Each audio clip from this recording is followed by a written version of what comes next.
Magandang hapon mga ka-happy hour. At narito ang mga balita para sa MBC TV Network News Update, 5 PM edition. 2026 National Budget raratipikahan na. Ating panuurin sa MBC TV Network News ni Raymond Dad Paas. Kahit nakabakasyon, ang karamihan ay may pasok ang mga senador ngayong araw. Ito ay upang i-ratify ang 6.793 trillion pesos na 2026 national budget. Itinakda ito mamayang alas 3 ng hapon na inaasang dadaluhan ng mayorya ng senador batay sa kanilang naunang napagkasunduan. Kahapon ay nilagda ng contingent ng Kamara de Representantes at Senado sa Bicameral Conference Committee ang pinal na bersyon ng 2026 budget. Para sa chairman ng Senate Committee on Finance na si Senator Sherwin Gatchalian, produkto ito ng kauna-unahang Open BICAM na ginawa ng dalawang kapulungan ng Kongreso. Alinsunod ito sa kagustuhang maging transparent ang pagtalakay sa budget. Sabi ni Gatchalian, wala siyang nakikitang problema kahit na sa January 5 palagda ni Pangulong Bongbong Marcos ang 2026 national budget at reenacted budget ang gagamitin sa unang 5 araw ng Enero. Wala itong epekto sa pangkalahatan ng takbo ng gobyerno dahil ang unang 2 araw ng Enero ay holiday. Kailangan talaga ng 1 linggong pag-aaral na gagawin ng Malacanang sa national budget. Hindi rin nakikita ng senador na may bahagi ng budget na i-veto ni Pangulong Bongbong Marcos dahil ang 2026 budget ay isang anti-corruption budget. But the whole budget is an anti-corruption measure. Dahil dati, yung mga infrastructure projects, pag tinitin yung DPWH, yung 16,000 na items doon, walang coordinates, walang ni barangay, wala nga nakasulat kung saan.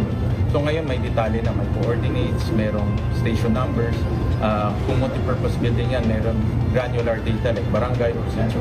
So identified na talaga kung saan saan yung infrastructure na ilalagay. At walang force ba? Wala support. Para sa MBC TV Network News, ito si Raymond Advance ng DZRH, una sa Pilipinas, una sa Pilipino.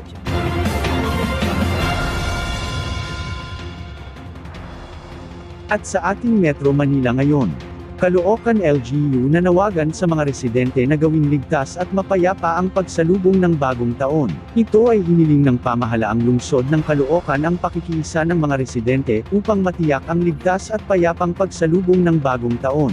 Partikular na pinaalalahanan ang publiko na sundin ang mahigpit na pagbabawal sa paggamit at pagbebenta ng mga ipinagbabawal na paputok tulad ng Piccolo, 5-star, at Pla-Pla. Ayon sa LGU, ang parusa sa sinumang lalabag ay multang mula 20,000 pesos hanggang 30,000 pesos o pagkakakulong ng 6 na buwan hanggang 1 taon. Bukod dito, hinikayat ang mga residente na gumamit na lamang ng mga alternatibong pampaingay gaya ng kaldero, kawali, malalakas na sound system, at musika. Samantala, pinayuhan ang publiko na huwag pulutin ang mga paputok na hindi sumabog sa halip, buhusan ito ng tubig at walisin patungo sa tamang tapunan upang maiwasan ang aksidente. Pinayuhan din ng mga pet owner na ilagay sa ligtas at tahimik na lugar ang kanilang mga alagang hayop na maaaring maapektuhan ng malalakas na ingay.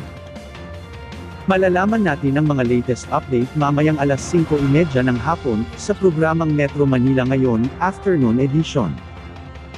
Bago tayo magtapos, narito na ang New Year Countdown, ngayong araw ng Lunes. 3 days na lang, 2026 na. At yan ang mga balita para sa MBC TV Network News Update, 5 PM edition. Samahan ninyo kami bukas, mula alas 9 ng umaga, hanggang alas 5 ng hapon.